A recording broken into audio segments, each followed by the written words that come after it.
هذا الدعاء إن شاء الله إذا قلته فإن الله سيأتي بالرزق إليك حتى ولو لم يكن عندك شيء. اللهم إني أسألك من فضلك ورحمتك فإنه لا يملكها إلا أنت. يا صباح الفل ويا صباح الهنا ويا صباح السعادة، ازيكم يا احلى بنات في الدنيا؟ عاملين ايه؟ يا رب تكونوا في احسن صحة واحسن حال. روتين النهاردة روتين كله طاقة ونشاط ان شاء الله. كده هتتشجعوا معايا وهنبدأ بقى كده تنظيفات المدارس اللي انا قلت لكم عليها في الفيديو اللي فات. بس قبل ما نبدأ الفيديو نحط لايك للفيديو كده ونصلي على الرسول. اللهم صل وسلم وزد وبارك عليك يا حبيبي يا رسول الله. وهنشوف النهارده احنا هنعمل ايه. الفيديو ان شاء الله كله طاقة وحماس. رزقكم الله هناء الدنيا والآخرة، اللهم آمين. اول حاجة بدأت بيها كده الفطار كنت عاملاه في اليوم اللي قبله. كان كب كيك شوكولاتة، وهنا كنت عاملة اللي هو كب كيك البرتقال، وبرضو عاملة له خطوط كده من الشوكولاتة بعمله على طول. بيكون حلو في الفطار وفي العشاء، وحلو جدا كمان. ان شاء الله هعمله معاكم في الروتين. اللي هو تحطيه بقى في اللانش بوكس. ما شاء الله بحتفظ بيه في التلاجة، بس للأسف عشان عندي النمل مبهدلني الدنيا في المطبخ. وبطلعه كده حطيته في الميكروويف 30 ثانية، ما شاء الله كان زي اللي لسه طالع من الفرن بالظبط. لكن طبعا ممكن ما تحطوش في التلاجة عادي. نعمل كده مع بعض ايه، هنعمل شاي بلبن وكب كيك، لان الاولاد كانوا صحيوا عشان كان عندهم بقى الدروس، كنا قربنا في وقت الظهر. فالروتين النهارده ما كانش روتين يعني ايه بدري قوي يعني. بس ان شاء الله نعمل مع بعض يعني كل حاجة في البدري. يعني كنا حوالي كده الساعة 10:30 11، فبالنسبة لي كده الظهر. لكن اصحى بدري 8 9. برضو ده متوسط، ممكن اصحى 7. ماليش ايام معينة، مش ضاغطة نفسي. بس انا في الفترة اللي انا فيها دي بدأت اللي انا اصحى بدري شوية. بس في ايام ما بقدرش اللي انا اصحى فيها بدري، فعادي يعني. ممكن مش هقولك كل يوم اللي انا بصحى بدري، يعني اليوم ده ما كنت صاحية فيه بدري. عملت انا بقى اللي ليا انا شاي بلبن، الشاي والاولاد شاي بلبن. بعد الفطار بقى بدأت اعمل ايه. الاولاد راحوا الدرس بقى وخلصت لهم بقى، غيروا هدومهم وخدوا شاور وسرحوا والكلام ده كله. بدأت اللي انا اعمل ايه. الحيطة دي كانت لأول مرة، هي ما يبانش ان هي متبهدلة، بس هي بالنسبة لي انا متبهدلة. لان انا مش بحب اغلف خالص ورا ورا البوتاجاز. البوتاجاز ذات نفسه كان عايز غسلة، بس مش هعمله ايه في الفيديو ده. انا اللي انا هبدأ بيه واللي انا كاتباه ومقررة من اليوم اللي قبل اللي انا هبدأ بيه، اللي هو ايه، اللي انا هعمل الشفاط اللي هو من بره ومن جوه. شايفين الدهون لما قربت الكاميرا النقط الصفرة دي؟ عشان البلاط عندي بيج فمش باين قوي، لكن انت بتحسيه من الملمس كده خفيف. نبدأ بقى كده نتني الباب كده، الازاز بتاع البوتاجاز، ونتوكل على الله بقى ونبدأ كده. دي بقى من الحاجات اللي يعني اما تكون نظيفة كده اول باول بتبقى اساسا انت حتى مرتاحة نفسيا. انا الشفاط بشيل الجزء الخارجي والداخلي كله، بغسله مرة او مرتين في السنة بس. لكن الجزء اللي هو المروحة والكنار الابيض ده ممكن كل شهر كل شهر ونص. آه بطلع كده بقى، جبت السلم بتاعي. والله العظيم حصل لي موقف وانا بعمله، يعني ما شاء الله. الفيديو اللي فات الكارثة اللي خديجة عملتها في اللبن، بس الحمد لله دي ايه، آه حاجة حلوة يعني استفدنا منها. لكن بقى احنا جينا هنا بقى للكهرباء بقى والشغل اللي ما فيش فيه هزار للأسف يعني. وانا بعمل الشفاط وكده كهربت. بس الحمد لله ان انا ما قعدتش من على السلم، والحمد لله ان كان الاولاد ما كانوش موجودين. دي كنت اكتر حاجه بقى عليه، لان طبعا كنت واقفه على السلم، فلا قدر الله لو كانت الكهرباء زادت شويه او كده كنت هعمل ايه بقى.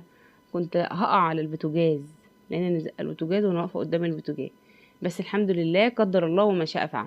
استحملوني بقى، انا بصور معاكم في الفيديو ده بايد وبشتغل بايد، علشان اولا للمره العاشره الرينج لايت بتاعي باظ. انا بصراحه انا بقيت معروجه من كنت ما بجدد فيه وبظبط فيه.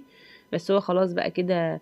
وانا بصور في الروتين ده في الفطار، محمد ابني كده الله يكرمه قام هبده كده، يلا مع السلامه بقى.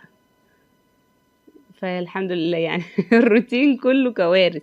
عشان بس تعرفوا ان مش كل اللي بينزلوا فيديوهات ما شاء الله بقى حياتهم بقى ما فيش احسن من كده. والله العظيم في حاجات لو اتصورت يعني هو الحمد لله كل اللي يجيبوا ربنا كويس، احنا بس بنحمد ربنا. وعارفه برضو اللي مش بينزلوا فيديوهات برضو بيحصل لهم كوارث او بيحصل يعني. هي ما بتبقاش كوارث يعني، خير، كل اللي بيحصل خير يعني الحمد لله، بس ناخد بالنا يعني.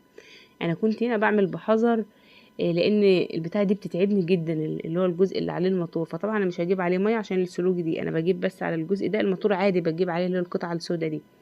بس انا عندي اللي هي الريش دي بتبقى مبهدله جدا هي طبعا، اللي هو الاتساخ باين. فانا بعمل بسترس. ما شاء الله كان الاول سترس ده بفلوس ما تذكرش، دلوقتي انا جايباه باين ب85 جنيه.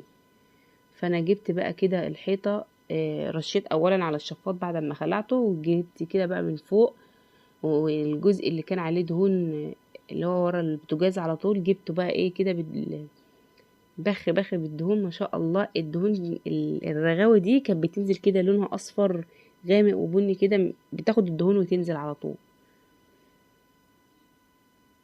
انا سايبه بس الشفاط يفك شويه من الدهون على ما اعمل الحيطه، مش هيسيب وقت كتير لان انا عايزه اخلص، لان ريحه السيترس ده بتكون نفاذه شويه، وكمان اخلص منها بدري قبل ما الاولاد يجوا. هما كانوا يقعدوا حوالي ساعتين ونص، فانا قلت اخلص في التوقيت ده. يعني انتوا الفيديو ده هيكون مصور لكم المقطع بس بتاع الفيديو اللي هو الشفاط 10 دقايق، لكن هو ما شاء الله واخد يعني وقت كبير.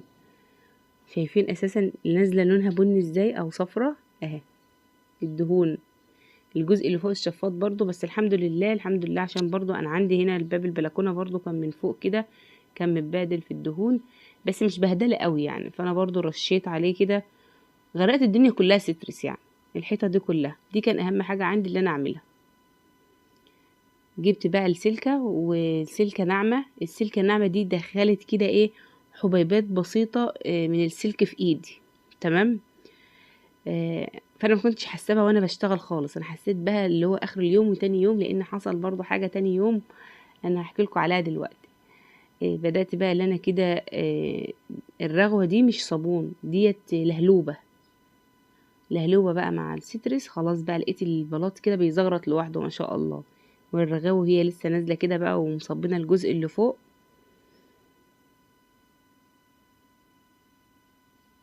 هبدأ بقى اللي انا كده اجيب اللي هي لسه الجزء اللي تحت ده هعمله حلو بالسلكة، بس مصورتوش معاكم يعني، بس انا بقول لكم اللي انا مسحته كله من تحت ومن فوق.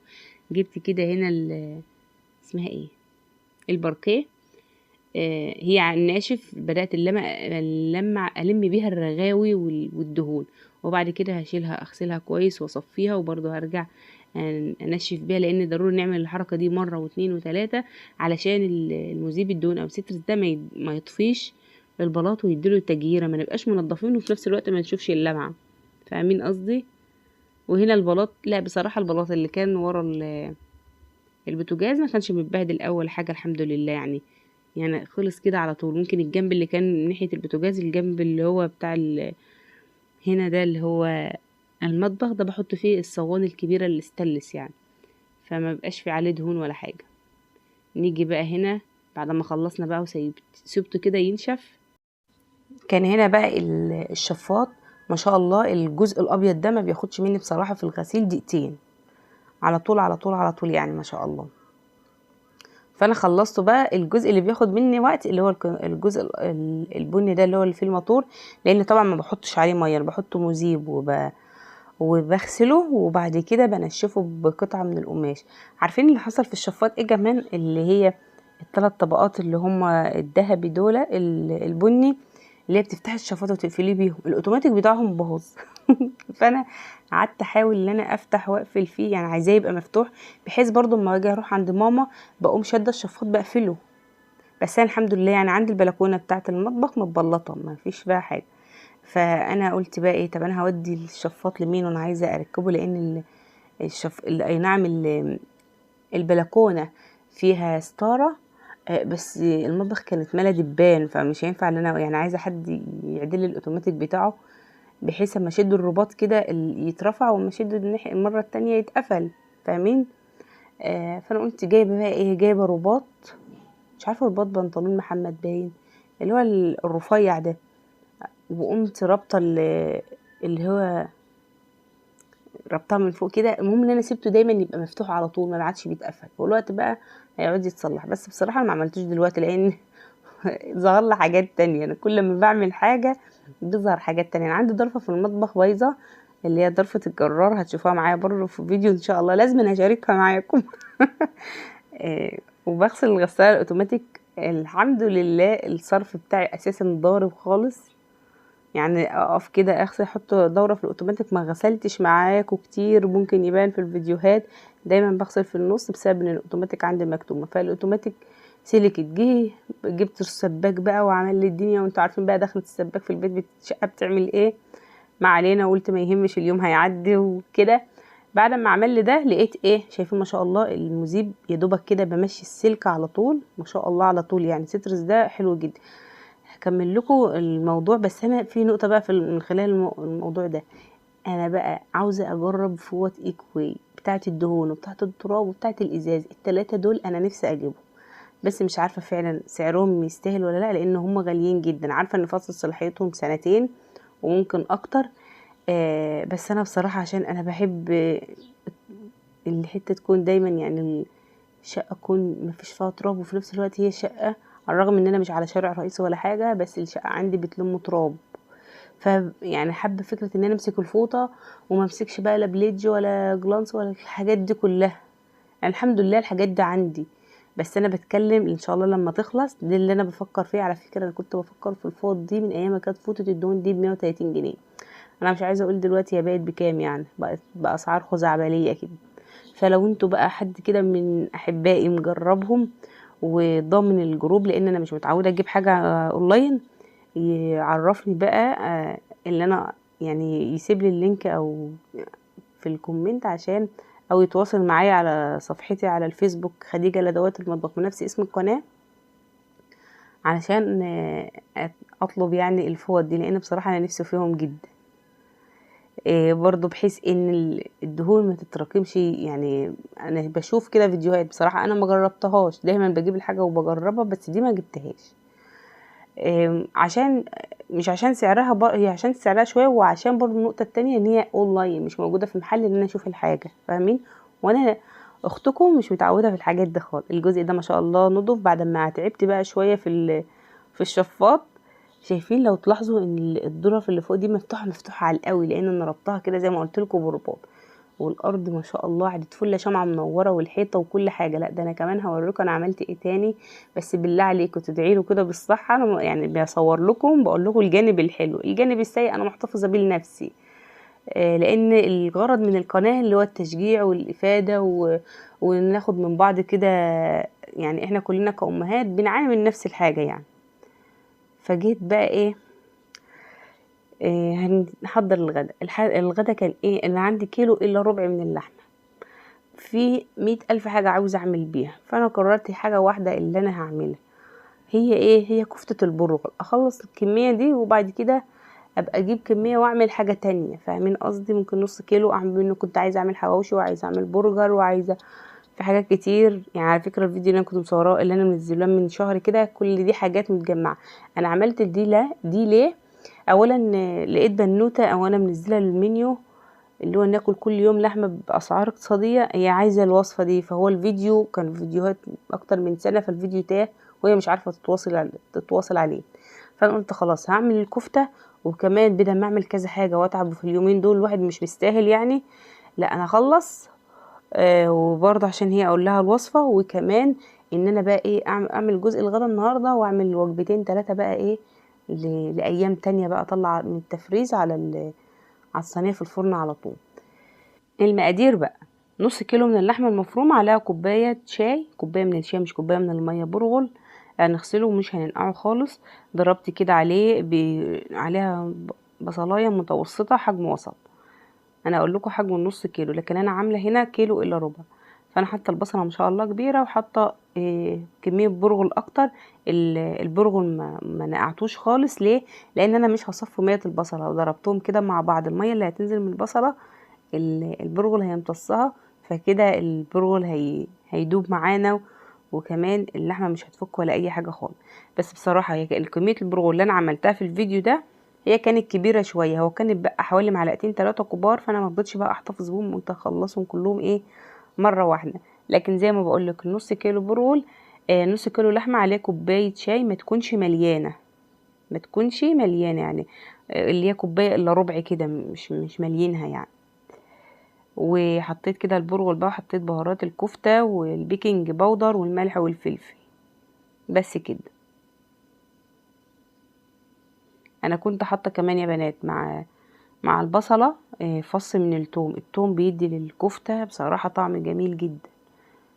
يعني النص كيلو حوالي فص كبير او فصين صغيرين. بعد كده بقى هننزل باللحمه ونقلبهم كل الكميه دي مع بعض.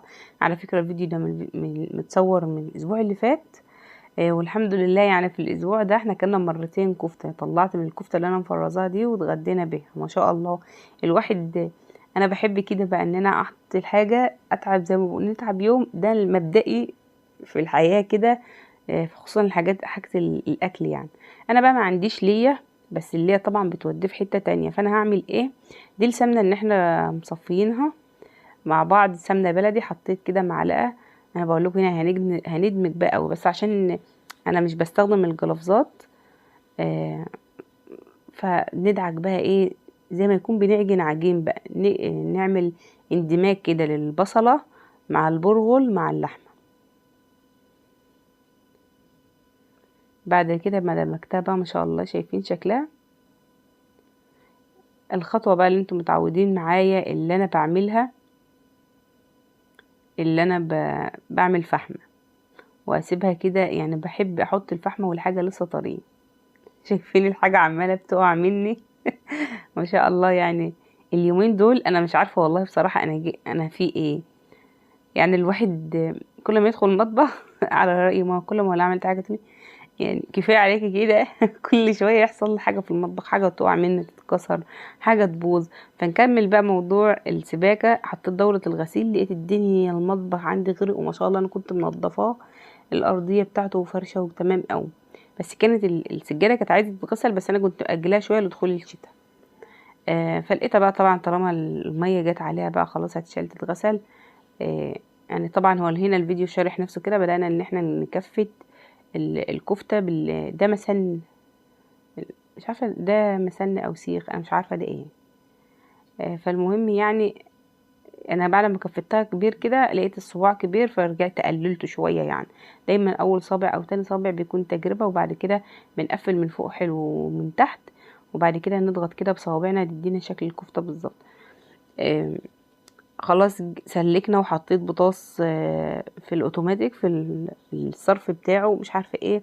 والبطاس ده بقى دلوقتي مش عايزه اوريكم منظر ايدي عامل ازاي من البطاس ده. للاسف اتبهدلت اخر بهدله في ايدي.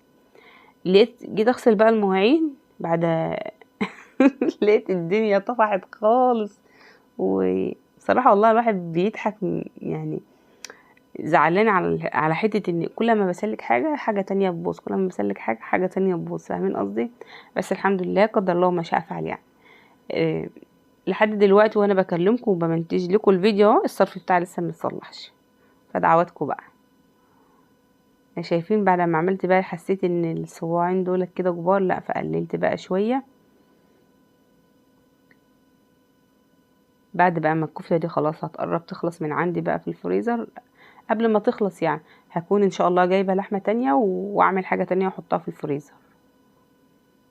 اللحمة المفرومة دي من الحاجات الأساسية عندي في التلاجة. ولو انا مش هعمل بقى حاجة خالص بسيبها كده اربع وبعينها. لو مش يعني لو انا جبتها من الجزار ومش قادرة اعمل منها حاجة، وعينها وقت ما احب اعمل الغدا احضر وقتها. جبت هنا كده طماطمتين على قد انا، لان الاولاد طبعا مش هيعترفوا بالحاجات دي. فانا بحب اللي هي الطماطم والفلفل اللي بيبقى مشوي. فجبت فلفلايه وجبت طماطمتين وهحطهم كده، وده يا دوبك كده الغدا على قدنا ما شاء الله.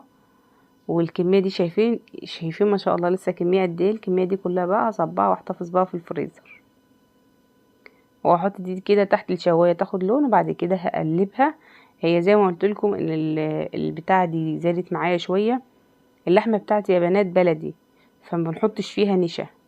لكن لو اللحمه بتاعتك مستورده النص كيلو من اللحمه هتحط معلقه صغيره من النشا عشان ما تكشش معاك. هي بتكش بس مش قوي، بس هي كشت معايا هنا ليه؟ عشان انا زودت البرغل. فاهمين لما يكون مثلا تعملوا مقدار ويبقى معاكم جزء كده معلقتين 3، فالمفروض تشيليهم. لا انا ما بشيلهمش، لسه هيعملوا زحمه في التلاجة ليه؟ لا نخلص منهم بقى ان شاء الله. دي الكميه اللي باقيه اللي انا هحتفظ بيها بقى في الفريزر ما شاء الله. يعني ببسط جدا زي ما قلت. اعملوا بقى كده. دي هنا بقى الكفته بعد ما اتشوت، شايفين ما شاء الله، هي بصراحه كان الطعم والريحه كان جميل.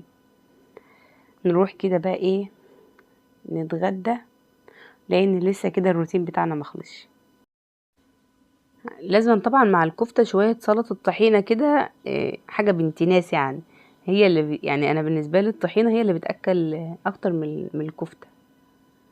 فاخدت كده، كان البطرمان ده كان عندي كده لسه جزء منه صغير، فبدا ان هو تنشف شويه، فبدات ان انا افكها كده بشويه من الميه الدافيه. بدات ان انا اقلبه كويس كده. وطبعا انا بحب احط في الزبادي الطحينه زبادي. ممكن تحط لو كان عندي فلفل احمر، انا بحبها اكتر بالفلفل الاحمر بصراحه. لكن ما كانش عندي فلفل احمر، فكان عندي الزبادي اللي انا كنت قلت لكم اللي انا عاملاه عندي ده ما شاء الله. فانا مش هاخد طبعا كل الكميه دي، يا دوبك هاخد كده ايه معلقتين كبار اللي هما بيعادلوا برضو كوبايه من اللي انت تشتريها الصغيره اللي هي 75 جرام او 110، هي حاجه زي كده يعني. رشه كده من الفلفل وشويه من الملح كده، بتكون جاهزه معانا احلى سلطه طحينه، يكون طعمها حلو جدا. انتوا عارفين يا بنات ان انا كنت بعمل الطحينه في البيت، بس ايه اللي خلاني ما عدتش اعملها واشتريها؟ ان سعر السمسم دلوقتي بسعر الطحينه، فاللي خلاني يعني السمسم ب180 او حاجه مش فاكره كنت جايباه بكام. هو سعر الطحينه كده اساسا الجاهزه، فانا بجيبها جاهزه اللي هو من فتح الله، اللي هي سمسم بس مش محطوط عليها اي اضافات تانية. طلعت بقى كده زيتون وشويه من الرز البسمتي، لكن الاولاد يعني اللي ياكل من الكفته بالعيش او بالرز حلو قوي يعني الموجود. وكده بقى عملنا غدا وعملنا تنظيف لحد دلوقتي ما شاء الله اللهم بارك، تنظيف عميق وحطينا في الفريزر. نيجي بقى لاخر حاجه كده اللي هي نهايه اليوم بعد العصر. طبعا مش قمت على طول يعني، رجعت لبست العبايه تاني.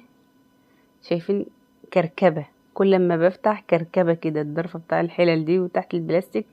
البلاستيك ده حاجه وحشه قوي، ما تكتريش منها بصراحه يعني، بس في نفس الوقت ما بنقدرش نستغنى عنها، والضرفه على طول دايما مكركبه كده. فانا عملت ايه بقى؟ قلت هرتبها كده على السريع. بس كنا دلوقتي بعد العصر، حوالي بعد ما صليت العصر وقعدت شويه، لا بعد العصر بشويه حلوين يعني. الحلل كلها داخله ببعضها والصواني، يعني انا مش هكذب عليكم يعني الدنيا كانت عندي صعبه. فانا هرتب، وفي نفس الوقت شفت اما تكون انت بترتبي حاجه بس انت مش مقتنعه بيها، انت عايزه ترتيب احسن.